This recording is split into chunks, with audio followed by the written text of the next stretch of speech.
আমি এখন সংক্ষেপে বলবো কয়েকটা জিনিস। আকীদার ক্ষেত্রে আমাদের আকীদার ক্ষেত্রে মানহাজ নেয়ার ক্ষেত্রে গ্রহণ করার ক্ষেত্রে কিছু জিনিস আমরা আকীদার ক্ষেত্রে যেই পদ্ধতিতে যাব সেটা হচ্ছে প্রথমে আমরা কোরআন এবং সুন্নাহ থেকে নিব, কোরআন এবং সুন্নাতে আকীদা বিশ্বাস নেব, তারপরে ইজমা থেকে নেব। ইবনে তাইমিয়া রাহমাতুল্লাহ যেটা বলছেন, ইজমা কি? ইজমা আমাদের না, কার? সাহাবায়ে কেরামের। সাহাবায়ে কেরাম যেহেতু একমত হয়েছে, কিছু বলেছে তারা সবাই একটা কথা, আমরা এটা দলিল দিই, সাহাবায়ে কেরামের কথা দিয়ে আমরা দলিল দিই। বুঝছেন তো? এই জন্য দেখবো সাহাবায়ে কেরামের কথা যখন সবাই একমত হয়ে যায় এটা দলিল হয়ে যায়।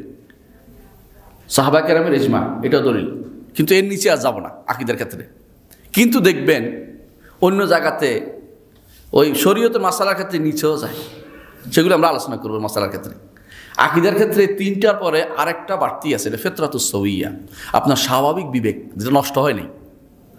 স্বাভাবিক বিবেক নষ্ট হয়েছে বুঝেন কিনা? বুঝেন কিনা?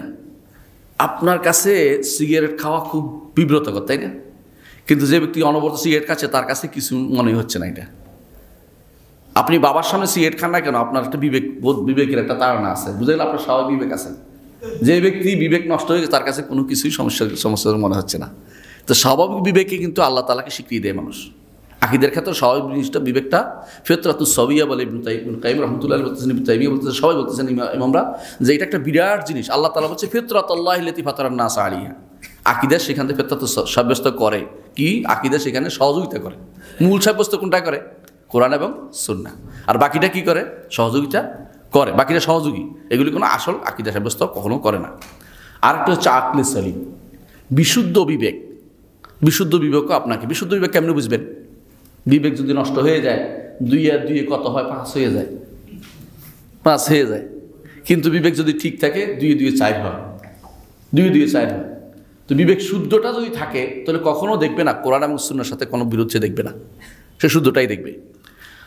এই জন্য আকীদা সাব্যস্তের ক্ষেত্রে তাদের উৎসের ক্ষেত্রে তারা কিন্তু একমত। এটা উৎসগুলি আমরা উল্লেখ করলাম, সব জায়গায় উৎস এটা চলবে না। এখানে যেগুলো বলছি এগুলো সব আকীদার উৎস। আচ্ছা, সামনে আমি অন্যগুলো উল্লেখ করবো, তাড়াতাড়ি করে চলে যাবো ইনশাআল্লাহ। আকীদার ক্ষেত্রে দলিল নেওয়ার ক্ষেত্রে প্রথম কাজ 3টা জিনিস অবশ্যই বাধ্যতামূলক। একটা হচ্ছে এই মানহাজের নিয়ম, মানহাজ আহলে সালাফ সালেহীন মানহাজ হচ্ছে কোরআন এবং সুন্নাহর, কোরআন এবং সুন্নাহকে বলে ওয়াহিয়াইন। কোরআন এবং সুন্নাহর নস আছে, যে ভাষ্য আছে, এগুলোকে 3টা কাজ ঈমান আনতে হবে যেগুলো আল্লাহর পক্ষ থেকে আসছে। দ্বিতীয়, এগুলোকে মেনে নিতে হবে যা বলছে তা। 3 নম্বর, এগুলোকে সম্মান করতে হবে। কয়টা হলো? 3টা জিনিস। এই 3টা জিনিস প্রথম কাজ সলফে সালেহীন এটা করতেন। এই পদ্ধতির বাইরে যাওয়া যাবে না, এই পদ্ধতির বাইরে যাওয়া যাবে না। যে ব্যক্তি বলে ইয়াদ যদি বলি আল্লাহর জন্য হাত সাব্যস্ত করি তাহলে তো জারহা হয়ে গেল। জারহা মানে কি জানেন? মানে অঙ্গ হয়ে গেল। সে কি ঈমান আনছে? তাসলিম করছে? সম্মান করছে? করতে পারে নাই। সে যতই কথা বলুক, সে যখনই বলবে যদি এটা বলি যদি যদি তাহলে তো এটা হয়ে গেল, বুঝবেন যে তার এখনো ঈমান আসে নাই, ঈমান আসে নাই, তাসলিম করে নাই। সে এখনো আল্লাহ তাআলাকে যত সম্মান দিয়ে, আল্লাহ তাআলার নসুসকে সম্মান দিতে জানে নাই, রসুলের কথাকে সম্মান দিতে জানে নাই। রসুল বলছে আল্লাহ তাআলা নিকটতম আসমানে নেমে আসেন, তাই না? এখন আপনি বলেন তাহলে তো আরশ খালি হয়ে যায়। সমস্যাটা কোথায় গেছে? কারণ সে তো ঈমানটা ঠিক হয়নি, তার এখন সৃষ্টির উপরে ক্যাশ করছে সে। তাহলে বোঝা গেল তার ঈমানটা ঠিক মতো হচ্ছে না, সলফে সালেহীন মানহাজের বাইরে চলে গেছে সে। তাহলে আপনি বুঝতে পারছেন যে প্রথম কাজ হবে কোরআন এবং সুন্নাহর যত ভাষ্য আছে এগুলোকে কি করতে হবে? এগুলো কি করতে হবে? ঈমান আনতে হবে, মেনে নিতে হবে এবং সম্মান করতে হবে। 3 কাজটা অবশ্যই মানহাজ সালাফির আকীদার লোকের দরকার। সালাফি মানহাজ সালাফির বাইরে থাকতে পারবে না। দ্বিতীয় নীতি, আমি একটা নীতি বর্ণনা করবো, বেশি সময় নিব না ইনশাআল্লাহ। দ্বিতীয় নীতি হচ্ছে একই বিষয়ে আসা আয়াত এবং হাদিসকে একসাথে করতে হবে। আপনি একই বিষয়ের আসা একটা অংশ নিয়ে দৌড় দিবেন না, একটা অংশ নিয়ে দৌড় দিবেন না। আমরা এটা উদাহরণ দিয়েছিলাম একটু আগে, উদাহরণ দিয়েছিলাম মনে আছে? যারা বলে আল্লাহ তো বান্দার সাথে আছে, বলে না? সাথের উদাহরণ দিয়েছিলাম, তারা কি করে অর্ধেক নিছে, বাকিটা নেয় নাই। কারণ আল্লাহ যেখানে যেখানে বলেছে সাথে আছি, এখানে বলেছে শেষে, কারণ আমি শুনি দেখি, ইন্নানি মাআকুমা আসমাউ আরা। যেখানে যেখানে বলেছে যে আমি তোমাদের সাথে আছি, সেখানে বলেছে যে ওহুয়া মাকুম আইনামা কুনতুম আল্লাহু বিমা তা'মালুনা বাসীর বলে দিছে। তো অর্ধেক নেওয়া যাবে না, অর্ধেক নেওয়া যাবে না, পূর্ণ একই বিষয়ে পূর্ণ জিনিস আনতে হবে। যে কোনো শাইখুল ইসলাম ইবনে তাইমিয়া সবসময় বলতেন একটা কথা রহমতুল্লাহ আলাইহি, তিনি বলতেন যে দুনিয়া আকীদা নষ্ট করেছে অর্ধেক আলেম, আকীদা নষ্ট করেছে অর্ধেক আলেম। অর্ধেক আলেম বুঝেন, একটা পাইছি আর কোনো পড়বো না। যারা বলে কাদ জাআকুম মিনাল্লাহি নূরুন ওয়া কিতাবুম মুবিন, নূর আসছে, আল্লাহর রাসূল নূরের তৈরি পেয়ে গেছে। দলিল তারা পুরো কোরআন শরীফে সব আয়াত দলিল তাদের। যদি জিজ্ঞাসা করেন, আমি একদিন জিজ্ঞাসা করলাম আপনার মিলাদের দলিল কি, সমস্ত আয়াত কোরআন সব আয়াত দলিল। কারণ তার তো কোনো দলিল অভাব নাই, তো বুঝে নাই এটা দলিল কি জিনিস। কিন্তু তাকে যদি জিজ্ঞাসা করেন স্পেসিফিকলি বলেন তো খবর আটকে যাবে, তার কোনো দলিল নেই। সমস্যা কোথায় আসে, একই বিষয়ে আসা আয়াতগুলোকে একসাথ করতে হবে। নূর এখানে বুঝছেন আপনি, ঠিক আছে, নূরের আয়াত আরও নিয়ে আসে, দেখবেন যে আল্লাহ তাআলা তাওরাতেরও নূর বলছে কিনা, তাওরাতেরও নূর বলছে আল্লাহ তাআলা কোরআনে কারীমে। ইন্না আনজালনা তাওরাতা ফিহা হুদা ওয়া নূর, নূর বলে দিছে। আল্লাহ তাআলা ওই চাঁদেরও নূর বলছে, চাঁদের আলোকে নূর বলছে, অল কামারা নূরা বলছে কিনা, বলছে। এবং আল্লাহ তাআলা তার কোরআনকেও নূর বলেছে, কোরআন কারীমকে নূর বলেছে। তাহলে আল্লাহর বাণী ওহীকে নূর বলেছে, ইসলামকে নূর বলেছে রাসূল হাদিসে। কত কিছু নূর আছে, আপনি নূর ধরে এখন হুট করে চলে গেলেন কোথায়, যে নূর অর্থ হচ্ছে নূরের তৈরি, এবং আরও বাড়াইতে বাড়াইতে আল্লাহর নূরের তৈরি বানিয়ে বলছে। আলহামদুলিল্লাহ। কখন এটা হয়েছে, এই জন্য হয়েছে যে একই বিষয়ে আপনি আয়াতগুলো একসাথে করতেই হবে, নাহলে আপনি ভুল পথে চলে যাবেন। এই নীতিটা আকীদার ক্ষেত্রে অত্যন্ত গুরুত্বপূর্ণ নীতি। 3 নম্বর একটা নীতি, আমি একটু তাড়াতাড়ি করতেছি, একটু বুঝে নেবেন। 3 নম্বর নীতি হচ্ছে, মনে রাখবেন তাওহীদ জানার জন্য আপনাকে কোনো বাইরের কিছু দ্বারস্থ হতে হবে না, কোরআন এবং সুন্নাহর ভিতরে আপনাকে থাকতে হবে। কেন জানেন? তাওহীদ কে শিক্ষা দিচ্ছে আমাদেরকে? নবী এবং রাসূলগণ, ঠিক না? নবী রাসূলগণের কাছে কি আসছে? কিতাব আসছে, খবর আসছে। এর বাইরে অন্য কোনো পদ্ধতি গেলে আপনি ভুল করবেন। এই পর্যন্ত যারাই পথভ্রষ্ট হয়েছে তারা সবাই কোরআন সুন্নাহর বাইরে গেছে। মুতাজিলারা বলেছে যে 10 কারণে কোরআন এবং হাদিস থেকে দলিল দেওয়া যাবে না তাওহীদের উপরে। 10 কারণ। আপনারা যারা বড় করেছিলেন ইমাম রাজি, বিশ্ববিখ্যাত ইমাম রাজি, নাম জানেন না?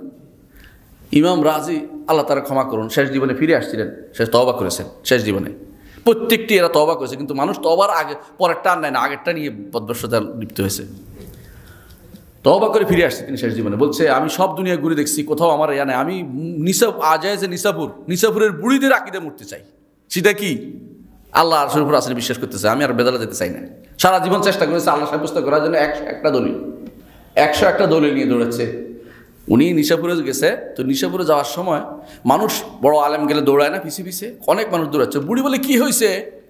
বলে এখানে একটা লোক যাচ্ছে যে আল্লাহর অস্তিত্বের উপর 101টা দলিল জানে, ওনার মধ্যে 101টা সন্দেহ আছে। বুড়ি কয়ে বলছে আমার কোনো সমস্যা নাই, আমি আল্লাহ আছে বিশ্বাস করতেছি বাবা, আমি আল্লাহর ইবাদত করি, কোনো সমস্যা নেই। উনি শুনছে, মরার সময় ওনার মনে হইল যে ওয়াজিবুল উজুদ মুমকিনুল উজুদ কোন কারণে, মুমকিনুল উজুদ থেকে ওয়াজিবুল থেকে মুমকিনুল উজুদ কীভাবে হইলো, ইখতিসাসের কারণ কি, এটা খুঁজতে ওনার ঈমান হারা হয়ে যাচ্ছে। মানে জান্নাতে যাওয়া মানে বলতেছে আমি মরতে চাই, নিশাপুরের বুড়ির ইয়াদি ঈমান মরতে চাই, আমি বেদালা যেতে চাই না, সারা জীবনের ঈমান শেষ করে দিতে চাই না আমি। তো কেন এটা হয়েছে? কারণ তিনি তাওহীদ খুঁজছে কোথায়? কোরআন এবং সুন্নাহর বাইরে গিয়ে। কোরআন সুন্নাহর বাইরে গিয়ে যাওয়ার কারণে আপনি দেখবেন আপনাদের কাছে আকায়েদে নাসাফিয়া আছে কারো কাছে? আকায়েদে নাসাফিয়া পড়ছেন কেউ? পড়ছেন না? মাশাআল্লাহ। আকায়েদে নাসাফিয়া আপনি দেখবেন 2টা ভাগ করেছে। প্রথম অংশ একটা ইলাহিয়াত, আর শেষ অংশ হচ্ছে সামরিয়াত, 2 ভাগ করেছে। ইলাহিয়াতের মধ্যে আপনি পড়ে যাবেন, কোথাও কোরআন আয়াত হয় না, কোথাও হাদিস পাবেন না কিয়ামত পর্যন্ত। ওখানে শুধু বলেছে হোকামারা বলেছে। ও হাকিম কেরা জানেন? গ্রিক দার্শনিকরা। ও হাকিম হচ্ছে গ্রিক দার্শনিক ছাত্র যারা আছে, কারা? ইবনে সিনা, কারা মতে ফেরকাত অনুসারী ইবনে সিনা, অথবা ফারাবি, অথবা কিন্দি, অথবা এই জাতীয় লোকেরা, এরা বলেছে। এটা ওদের কাছে বেশি প্রিয়। আল্লাহ এবং তার রাসূলের বাণী তাদের কাছে আসতেছে না। অর্থাৎ তাওহীদের মাসালায় কোনোদিন তারা আল্লাহ এবং তার রাসূলের কথা শুনবে না, নবুয়তের মাসালা শুনবে না। কোথায় শুনবে? কবরের নিচে গেলে শুনবে। এটা আমাদের সামরিয়াত নাম দিছে, যে শোনা কথা। উপরেগুলি শোনা নয়, এগুলো কি আকল দিয়ে ধরবে, আকলিয়াত নাম দিছে, এলাহিয়াত, আকলিয়াত। আকল দিয়ে তারা ধরবে এগুলো। যারাই আকল দিয়ে শুধু আকল দিয়ে তারা মনে করে ধরবে, তারা বিভ্রান্ত। এই পথে বিভ্রান্ত হবে, কোনো সন্দেহ নেই। এই মানহাজ বিভ্রান্ত মানহাজ। তা আমাদের কোন মানহাজ নিতে হবে যে অবশ্যই আল্লাহ তাআলা যেটা বর্ণনা করেছে, রাসূল যেটা বর্ণনা করেছে, এটার মাধ্যমে হেদায়েত পাইছে কে? আবু বকর, ওমর, ওসমান, আলী, সাহাবায়ে কেরাম সবাই হেদায়েত পাইছে। তারা কি কেউ গ্রিক দর্শন জানতো? গ্রিক দর্শন শুনছিল কোনোদিন? আকলিয়াতের কোনো কিছু তারা জানতো? জীবনও শুনেও নাই তারা। কিন্তু হেদায়েত তার জান্নাতের জায়গা, জান্নাতের সুসংবাদ তারা প্রাপ্ত হয়েছে। তারপরে ইন্দ্রা, তারাও কেউ এটা জানতো না, কিন্তু তারা কিন্তু জান্নাতের সুসংবাদ প্রাপ্ত ছিলেন। সরি, আল্লাহ তাআলা যে বলছেন খায়রুন্নাসে কার, রাসূল বলছেন খায়রুন্নাসে কার সুম্মাল্লাযিনা ইয়ালুনাহুম তুবা, তাদের জন্য সুসংবাদ দিয়েছেন। তাদের মধ্যে কেউ কেউ জান্নাতে যাবে কারা? যারা সুন্দরভাবে অনুসরণ করে কোরআন কারীম। আল্লাহু ওয়াসাবিকুনা আউয়ালুল মিনাল মুহাজিরিন ওয়াল আনসার ওয়াল্লাযিনা তাবাউহুম বিইহসান রাদিয়াল্লাহু আনহুম, তাদের যারা অনুসরণ করে সুন্দর, তাদের জন্য সুসংবাদ দিয়েছে, হাদিসে আছে। তাদের জন্য সরাসরি সবাই জান্নাত আমরা বলতেছি না, মানে সুসংবাদ আছে তাদের জন্য। কি জন্য তারা করছে? তারা কোরআন এবং সুন্নাহর ভিতরে ছিল, এর বাইরে যায়নি। তাহলে তাওহীদ অবশ্যই কোরআন এবং সুন্নাহর ভিতরে তাওহীদের দলিল অবশ্যই আছে। আচ্ছা আসুন 4 নম্বর যেটা নীতি, 4 নম্বর নীতি হচ্ছে অবশ্যই সলফে সালেহিনের বুঝ নিতে হবে। কোরআন বুঝার ক্ষেত্রে নতুন কোনো বুঝ আবিষ্কার করা যাবে না। অবিল আখিরাতি হুম ইউকিনুন অর্থ কি? অবিল আখিরাতি হুম ইউকিনুন অর্থ কি? শেষ দিবসের উপর তারা দৃঢ় বিশ্বাসী। এটা তো আমাদের বিশ্বাস, এটা করি না আমরা, এই সুন্দর না? এটা সলফে সালেহিন বুঝ, কিন্তু এটা যত তাফসীর দেখবেন এটাই পাবেন। কিন্তু আপনি খোঁজেন, কাদিয়ানী একটা তাফসীর করছে, সে লেখছে অবিল আখিরাতি হুম ইউকিনুন অর্থ হলো সর্বশেষ রেসালতে, অর্থাৎ কাদিয়ানীর রেসালতে বিশ্বাস করে। সে তো কোরআন দিয়ে দলিল দিচ্ছে, কোরআন দিয়ে দলিল দিচ্ছে না। যারা হাদিস মানে না তারা সব কোরআন দিয়ে দলিল দেয়, আপনি জানেন? হাদিস মানে না, কোরআন দিয়ে দলিল দিচ্ছে ওরা, কিন্তু একটা আপনি দেখাতে পারবেন না। কোরআন দিয়ে দলিল দিচ্ছি আমরা। কোরআন বলছে নাজ্জালনা আলাইকাল কিতাবা তিবয়ানান লিকুল্লি শাই, সব কিছুর প্রমাণ এখানে আছে। তারা বলতেছে, কিন্তু না, আপনাকে কোথায় যেতে হবে? সলফের বুঝে যেতে হবে। নিজের মতো বুঝলেই ভুল হবে। আর যারা তথাকথিত যারা এখন নামছে, হ্যাঁ, যারা ইয়াকে কমন সেন্সের পক্ষে কথা বলে, একশো না ভাঙ্গরা, তারা সবাই কি করতেছে জানেন? কমন সেন্স নাম দিয়ে তারা সব নিজেরা বুঝে, তারা কোরআন এবং সলফে সালেহিন বুঝ নিতে রাজি নেই। আমার সাথে তর্ক হচ্ছে, আমাকে দাওয়াত দিচ্ছে। আমি বললাম যে আমি আপনার সাথে দাওয়াতে যাবো কেন যাবো? আপনি কে, কী জন্য যেতে হবে আপনার কাছে? আপনি আসেন এবং এখানে আসবেন, আমার কাছে আসবেন, একা আসবেন, কারোর নিয়ে আসবেন না, ফটো তুলবেন না, 2 সপ্তাহে আসবেন। তো বলছে কেন আপনি এত রাগ করছেন? রাগ করছে এই জন্য আপনি যে কমন সেন্সের কথা বলেন, এটা তো শরীয়ত বলে না। আমাদেরকে সলফে সালেহিন অনুসরণ করতে হবে, আমরা সলফ থেকে বেশি বুঝতে পারি না। কত শয়তান দেখেন! এমনি তো ডাক্তার, জ্ঞানের তো নামগন্ধও নাই, সে সলফে সালেহিন থেকে বেশি বুঝে। যদি দুনিয়ার বুকে ভালো মানুষ যারা ছিল তারা হচ্ছে নবীরা, নবীদের পরে কারা? নবীদের সরাসরি অনুসারী। যদি কেউ জিজ্ঞাসা করে যে ঈসা আলাইহিসসালামের এদের শরীয়তের মধ্যে সবচেয়ে ভালো মানুষ বলে, তারা ঈসার সাথে যারা ছিল হাওয়ারিরা, তাই না? হাওয়ারিরা বলবে। যদি মুসা আলাইহিসসালাম সম্পর্কে জিজ্ঞাসা করে, বলবে যে মুসার সাথে যারা ছিল তারা, তাই তো? কিন্তু দেখেন আমাদের আমরাও বলি, এই জন্য আমরাও বলি ভালো কারা? সাহাবায়ে কেরাম, তাই না? কিন্তু যারা পথভ্রষ্ট তারা বলবে কারা? যে আমরা কম বুঝি নাকি?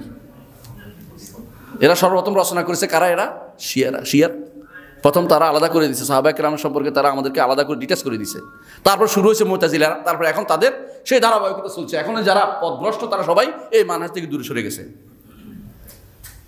5 নম্বর নীতি হচ্ছে আকীদার ক্ষেত্রে, 5 নম্বর নীতি হচ্ছে যেই কোনো নস কোরআন এবং সুন্নাহর প্রকাশ্য অর্থ নিতে হবে, বাতিনি অর্থ বের করা যাবে না।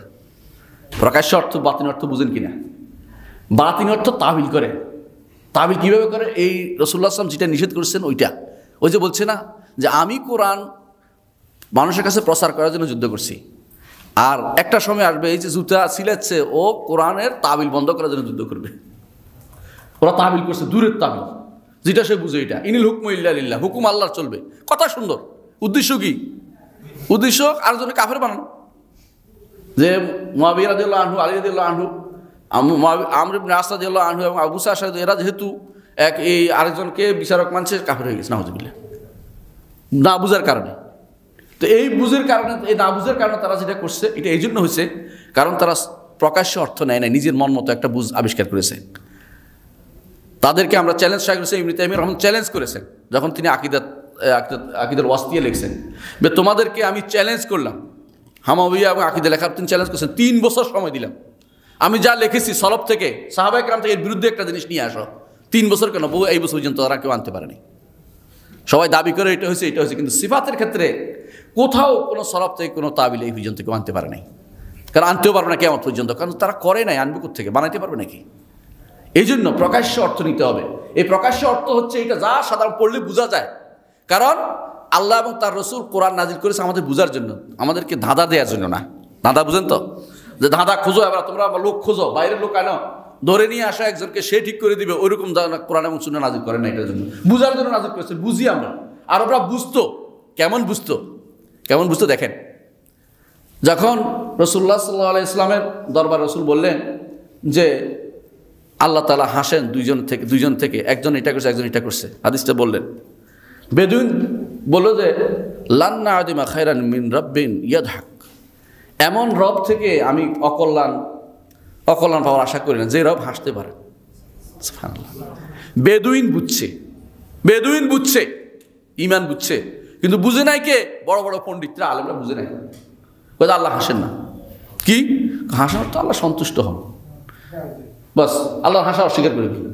রাসূল বলেছে এটা, বেদুইন বুঝছে এটা, তার পছন্দ হয় না এটা। আল্লাহ বলছেন আরশের উপর উঠেছেন, এরা এটা পছন্দ করে না, কি আল্লাহ দখল করেছেন। দখল করলে তো কাজ তো করছে, কিন্তু এটা উঠতে বলবে না, কেন? আল্লাহ নির্ধারিত হয়ে যাচ্ছে জায়গা, আল্লাহর জন্য জায়গা, স্থান নির্ধারিত। তোমার স্থান অস্থানের কথা কে বলছে? তোমার এই নির্ধারণ করতেছো কেন তুমি? স্থান তো তোমার পরিচিত জায়গা হচ্ছে স্থান, যেটা সৃষ্টির বাইরে, উপর, সর্বোপর, এটা তোমার স্থান। কি বলছে এটা কোন স্থান তুমি বলবে এটাকে? সৃষ্টি কত ক্ষুদ্র জিনিস, কেন তুমি এটাকে স্থানের সাথে সংকৃত করতেছো আল্লাহর বিষয়টাকে? তোমার বুঝের ভুলটা আল্লাহর সাফাই দিচ্ছ কেন? এটা এই জন্য হয়েছে কারণ তারা প্রকাশ্য অর্থকে ভুল পথে পরিচালিত করেছে। আরেকটা 6 নম্বর নীতি হচ্ছে এটা, আকল এবং নকল, কোরআন এবং সুন্নাহ এর সাথে বিবেকের কোনো বিরোধ হয় না, কোনোদিন বিবেক হইতে পারে না, বিরোধ হইতে পারে না। আমি আমার নতুন যে ইয়াটা লিখেছি আলহামদুলিল্লাহ, এখন যেটা বের হচ্ছে, আগামী মাসে অবশ্যই পেয়ে যাবেন ইনশাআল্লাহ। প্রথম খণ্ড আপনারা সবাই আশা করি কিনবেন। সেটা হচ্ছে এরা আল জামিউল কামিল, এটার অনুবাদটা বাংলা অনুবাদ। প্রথম খণ্ডের মধ্যে আমি প্রায় 200 পৃষ্ঠার মতো একটা ভূমিকা লিখেছি। এই ভূমিকার মধ্যে আমি এগুলো সব খণ্ডন করেছি, যে বিবেকের সাথে যারা এখন বলে যে কমন সেন্সের বিরোধ হয়, এটা কখনো সম্ভব না। এখানে আমি সহযোগিতা নিয়েছি ইবনে তাইমিয়া রাহমাতুল্লাহ আলাইহি, কোনো সন্দেহ নেই, কিন্তু নিতেই হচ্ছে। সত্যিকার অর্থে বুঝছে যে লোকটা, যে কিভাবে সন্দেহ হতে পারে, কারণ বিবেকে দিয়ে আপনি, বিবেকটা তো একটা জিনিস, দান করা আল্লাহর একটা সামান্য একটা জিনিস, এইটা দিয়ে আল্লাহর এত বাণীকে আপনি বিচার করার ক্ষমতা কার বিবেক দিয়ে বিচার করবেন? আপনি কি কার বিবেক দিয়ে বিচার করবেন? বিবেকের মধ্যে কত পার্থক্য আপনি জানেন? রিক্সাওয়ালা রাস্তার পাশে দাঁড়িয়ে পেশাব করতে পারে, আপনি পারবেন? আপনার বিবেকে জীবনও এখানে দাঁড়িয়ে পেশাব করতে পারবেন না, অসম্ভব জিনিস। থুতু বেলতে হলে আপনি খোঁজেন যে কোথায় কি আছে, ত্রাস আছে, তাই না? কিন্তু যে ব্যক্তি সাধারণ মানুষ হক করে দিয়ে দিচ্ছে এক জায়গায়, কারণ তার বিবেকের কমতি আছে না? একজনে হাত পা এরকম করে অনবরত খাচ্ছে, আপনি বলেন যে না আমি খাওয়ার সময় সাবধানে খাই, কেউ দেখলে দাঁড়িতে পড়লে খারাপ দেখা যাবে, কত চিন্তা করে খান আপনি। বিবেক কত পার্থক্য একজন থেকে আরেকজন। কার বিবেক দিয়ে বিচার করবেন? আল্লাহর কোরআনকে, আল্লাহ রাসূল হাদিসকে। ওই বেটার বিবেক দিয়ে বিচার করবেন যে বেটা নিজেই পথভ্রষ্ট হয়ে আছে। গ্রিক দার্শনিকরা পথভ্রষ্ট কেন বলা হয়েছিল? থলেস নাম শুনেছেন? থলেস হচ্ছে, বলা হয় গ্রিক দর্শনের প্রথম ব্যক্তি, তারা থলেস বলে, ওকে থলেস আরবিতে বলে, এরিস্টটল না, এটা থলেস বলে এটাকে। তো থলেস, তাকে বলা হয়েছে যে শুনছি ইব্রাহিম আসছে, নবী আসছে, তুমি কি দেখতে যাবে না? ইব্রাহিম যা বলে তা যদি কোনো আমার বিবেকে ধরে তাহলে আমার বিবেক আছে, আর যদি বিবেকে না ধরে তাহলে আমি কেন শুনবো? এদের বিবেক কত খারাপ বুঝছেন? তারপরে হেরা যদি এরকম হয় তাহলে এদের অনুসারীরা কিরকম হবে? সুতরাং মনে রাখতে হবে, কখনো বিবেক এবং কোরআন সুন্নাহর মধ্যে কখনো কি না বিবেকের দ্বারা বিরোধ হইতে পারে না, এবং হয়নি এ পর্যন্ত। ইমাম শাফি রাহমাতুল্লাহির জন্য তাকে বলা হয় নাসিরুস সুন্নাহ, সুন্নাহর সাহায্যকারী। তিনি বলেছেন আমি দেখি নাই কোথাও, তিনি বলছেন এটা, যে আমি দেখি নাই কোনো কোরআন এবং হাদিসের সাথে, কোনো সহিহ হাদিসের সাথে কোথাও কোনো দিন বিবেকের বিরোধ হয়েছে আমি দেখি নাই। কেউ দেখাইতে পারলে আমি উত্তর দিয়ে দিব। ইমামরা কি করেছেন? এটা কাজটাই করেছেন, লিখেছেন মুখতালাফুল হাদিস, ইবনে কুতাইবা রাহমাতুল্লাহ আলাইহি। ইমাম তাহাবি লিখেছেন তাউইল মুশকিল হাদিস লিখেছেন। কেন লিখেছেন এগুলো? কেন লিখেছেন? শরহ মুশকিল আসার লিখেছেন। কেন লিখেছেন শরহ মুশকিল আসার? কারণ বুঝেই দিয়েছেন যে এগুলো মিল আছে, তোমার কাছে ভুল মনে হইতে পারে হঠাৎ করে। বিবেকের কমতি থাকার কারণে তোমার কাছে মনে হচ্ছে একটা কন্ট্রাডিক্টরি নাই, আসলে তোমার বুঝের ভুল আছে। তাহলে যে জানে না, সে যে জানে তার কাছে যাবে, এটা না করে তুমি বিরোধিতা করতেছো কেন? আজও দেখবেন অনেক মানুষ বিরোধিতা শুরু করে দেয় এটার কারণে। তার সমস্যা কোথায়? তার বুঝের ভুল। এই জন্য কবি বলতেছেন যে অনেক মানুষ আছে যে ভুল ধরে, অথচ ওয়াফাতুহু আলফাহামুসাকিমু, ভুল তার বুঝাটাই ভুল। ওই কোরআন এবং সুন্নাহর মধ্যে কোনো ভুল না, বা বিবেকের তার মধ্যে কোনো ভুল হইতে পারে না, কারণ দুইটাই আল্লাহর পক্ষ থেকে দেয়া। একটা বিরোধী হইতে পারে না, একটা সমর্থন করবে। বিবেক আল্লাহরা কি বলে জানেন? করে যে বিবেক দিয়ে তো চিনলাম আল্লাহরে, চিন্তা করে বিবেকের বিরুদ্ধে হয় কেমনে? এটার উদাহরণ দিচ্ছে ইবনে তাইমিয়া রাহমাতুল্লাহ, সুন্দর একটা উদাহরণ দিচ্ছে। এটা বলি আপনাদেরকে। আপনি এখানে যাবেন ডাক্তার দেখাবেন, তাই না? তো এক লোকের জিজ্ঞাসা করলেন, ভাই ডাক্তার এখানে ভালো ডাক্তারকে? ডাক্তার শুনছি ওই লোকটা ভালো, যান ওই ডাক্তারের কাছে যান। ওই ডাক্তার একটা ওষুধ দিল, লিখে দিল। আপনি ওই বেটার কাছে যাওয়ার সময়, হ্যাঁ কী ওষুধ দিচ্ছে দেখি, দেখার বললেন যে এই ডাক্তার এই ওষুধ দিচ্ছে, এই ওষুধ আমি মানি না। এখন অবস্থা কি হয়েছে জানেন? এখন হয় আপনি ডাক্তারকে ভুল বলবেন, না এবারে শুদ্ধ বলবেন, ঠিক না? এখন যদি ডাক্তারকে শুদ্ধ বলেন, এবার আমি তো তোমার পথ দেখাইছি, তুই ডাক্তারকে শুদ্ধ বলিস কি করে? এটা কি মানবেন আপনি? বললেন যে পথ দেখানোর কারণের পরে তোমার আর কাম নাই, তুমি শেষ। তুমি তো আমার ডাক্তার প্রসিদ্ধ হলে পথটা দেখাইছো, এটা ঠিক আছে বুঝছি, কিন্তু এর বাকিটা তোমার দায়িত্ব না। ডাক্তার যে ডাক্তার লিখছে ওইটা সে বুঝে শুনে লিখছে, তুমি এখন বিরোধিতা করার অধিকার রাখো না, কারণ তোমার দায়িত্ব হচ্ছে দেখাইছো। বিবেকের দায়িত্ব হচ্ছে কোরআন সুন্নাহ বুঝার ক্ষেত্র পর্যন্ত আমার নিয়ে দিছে, এরপরে কোরআন সুন্নাহ যেটা বলছে এটা আমাকে নিতে হবে। কোরআন সুন্নাহর বিরুদ্ধের সাথে সম্পর্ক নাই, কারণ এটা দেখাই দিছে, দেখানো কাজ শেষ। বিবেক দেখাইতে পারে, বিবেক কিন্তু পরিপূর্ণভাবে কোনো কিছু নির্ধারণ করতে পারে না, কারণ বিবেকের ক্ষমতা আল্লাহ তাআলা দিলে মানুষ বিবেক দিয়ে সব কিছু করতো, আর কোরআন হাদিস নাজিল হতো না। অথচ আল্লাহ তাআলা বলছে ওমা কুন্না মুআদ্দিবিনা হাত্তা নাবআসা রাসূলা, রাসূল না প্রেরণ করে কাউকে আমি শাস্তি দেই না। তাহলে বুঝতে পারছেন যে কোরআন এবং সুন্নাহর সাথে কখনো বিবেকের বিরোধ হয় না। যে ব্যক্তি বলছে সে মিথ্যা কথা বলছে, সে নিজে বুঝে না এটা হতে পারে, সে নিজে বুঝে এটা হতে পারে। 7 নম্বর হচ্ছে যে কখনো কখনো যে কোনো মাসালাতে আপনি যখন দেখবেন যে শব্দ এবং অর্থ একদিকে যাচ্ছে আর অর্থ আরেক দিকে যাচ্ছে, আপনি শব্দ অর্থ যেটা একদিকে যাচ্ছে সেই অর্থটা নেবেন। অর্থাৎ কোনো একটা শব্দ অর্থ দুইটা মিল আছে, এটা নেবেন। শুধু একটা অর্থের মিল দেখে ওটা নেবেন না, যে কোনো জায়গাতে। আকীদার ক্ষেত্রেও তাই। আপনি যখন দেখবেন ইয়াদ অর্থ হাত, তাই না? ইয়াদ আরবি ভাষায় হাতে বোঝায়, আবার অর্থ অন্য অনুবাদ করলেও হাতে বোঝায়। আবার ইয়াদ অর্থ যদি কোনো করি কুদরত, তাহলে আমাকে যাইতে হচ্ছে একটা অর্থের দিকে, শুধু শব্দের অর্থের দিকে আর থাকতেছে না। আপনাকে এখন ওইটাই নিতে হবে, ইয়াদ অর্থ হাতটাই নিতে হবে। আপনি ওই দূরেরটা নেবেন না, দূরেরটা শুধু একটা অর্থ মাত্র। অনেকগুলো দূরের অর্থ থেকে একটা অর্থ যেটা সহজ আছে এটা নিতে হবে। আমি সংক্ষেপ করছি লম্বা করার জন্য। 8 নম্বর হচ্ছে যে নীতিটা অবলম্বন করতে হবে, যেই জায়গায় আল্লাহ এবং তার রাসূল চুপ ছিলেন সেখানে চুপ থাকতে হবে। আকীদার ক্ষেত্রে আপনাকে চুপ থাকতে হবে, যেখানে বলছেন চুপ সেখানে চুপ, কারণ এর বাকিটা আপনাকে বলা হয় নাই। আরশের উপর উঠেছেন আল্লাহ বলেছেন, কিন্তু আল্লাহ বলেন না আরশের উপর উঠার পরে আমি কি করেছি, এটা করছি, এরপরে আরশ এটা বলেন না কিছু। তাহলে আপনাকে এরপরে আরশে লেগে আছে কিনা, আরশে তার ভিতরে জায়গা হয় কিনা, ওজন হয় কিনা, এই জাতীয় বাড়তি কথা বলার কোনো সুযোগ না, এখানে চুপ থাকতে হবে আপনাকে।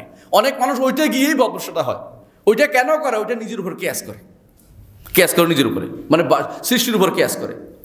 আর 9 নম্বর নীতি হচ্ছে আল্লাহ ইসমাতা ইল্লা মা আসামাহুল্লাহ, আল্লাহ তাআলা যেটাকে মাসুম বলেছেন এর বাইরে আর কেউ মাসুম নেই, নিরাপদ নেই।